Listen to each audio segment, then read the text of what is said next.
కారం వేయకుండా కారపూస గుల్లగా చాలా టేస్టీగా ఉంటుంది. ఇలా ఒకసారి ట్రై చేసి చూడండి. దీనికోసం ముందుగా స్టవ్ వెలిగించుకొని కడాయి పెట్టుకొని డీప్ ఫ్రైకి సరిపడగా ఆయిల్‌ని అయితే వేసుకోవాలి. ఈ ఆయిల్ వేడెక్కేలోగా పిండిని కూడా ప్రిపేర్ చేసుకుందాం. దీనికోసం 2 కప్పుల వరకు శనగపిండిని అయితే తీసుకున్నాను. నేను ఇక్కడ ఆడించిన శనగపిండిని తీసుకున్నాను. పిండి ఆడించినప్పుడే కొద్దిగా పసుపు కొమ్ములు కూడా వేసి ఆడించేసుకున్నాను. ఆడించిన పిండి అయితే కారపూస చాలా బావుంటుంది. లేదు అంటే రెడీగా సూపర్ మార్కెట్‌లో కూడా దొరుకుతాయి కదా!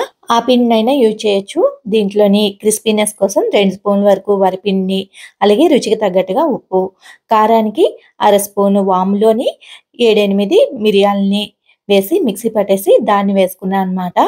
అలాగే కరిగించిన బటర్‌ని గానీ, నెయ్యిని గానీ వేసుకోవచ్చు.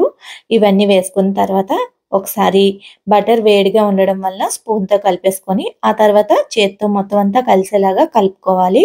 ఇప్పుడు దీంట్లోనే కొద్దిగా వాటర్‌ని వేసుకుంటూ కాస్తంత స్మూత్‌గా ఉండేలాగా పిండినైతే కలుపుకోవాలి. అంటే జంతికలకు వేసుకునేంత గట్టిగా కాకుండా కాస్తంత పల్చగా పిండిని కలుపుకోవాలి.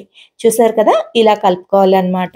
ఇప్పుడు కారపూస వేసుకోవడానికి చిన్న రంధ్రాలున్న ప్లేట్‌ని జంతికల గొట్టంలోకి సెట్ చేసుకొని, చుట్టూ అంచుల వెంబడి ఆయిల్‌నైతే స్ప్రెడ్ చేసుకోవాలి.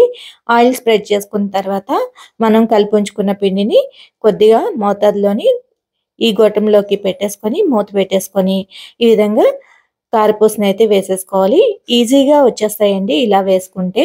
పెద్దగా ప్రెషర్ ఏమి ఇవ్వనవసరం లేదనమాట. హై ఫ్లేమ్‌లో నూనె వేడెక్కిన తర్వాత మంటను తగ్గించేసుకొని కారపూస అనేది వేసుకోవాలి. దీనివల్ల ఆవిరి అనేది చేతులకి ఎక్కువగా తగలకుండా ఉంటుంది. ఇలా డైరెక్ట్‌గా అయినా వేసేసుకోవచ్చు. లేదు ఆవిరి తగులుతుంది అనుకుంటే ఏదైనా ప్లేట్ పైన వేసుకొని దీంట్లోకి ట్రాన్స్‌ఫర్ చేసుకోవచ్చు. డైరెక్ట్‌గా ఆయిల్‌లో కారపూసను వేసుకున్నప్పుడు కాస్తంత త్వరగానే వేసుకోవాలి. నెమ్మదిగా వేసుకున్నాం అనుకోండి ఆవిరి అనేది చేతుల మీదకొస్తుందనమాట. ఈ విధంగా వేసుకున్న తర్వాత మరొక వైపు కూడా ఫ్లిప్ చేసుకొని వేయించి తీసేసుకోవడమే. ఇవి వేగడానికి ఎక్కువ సమయం అయితే పట్టదు. చాలా త్వరగా వేగిపోతూ ఉంటాయి.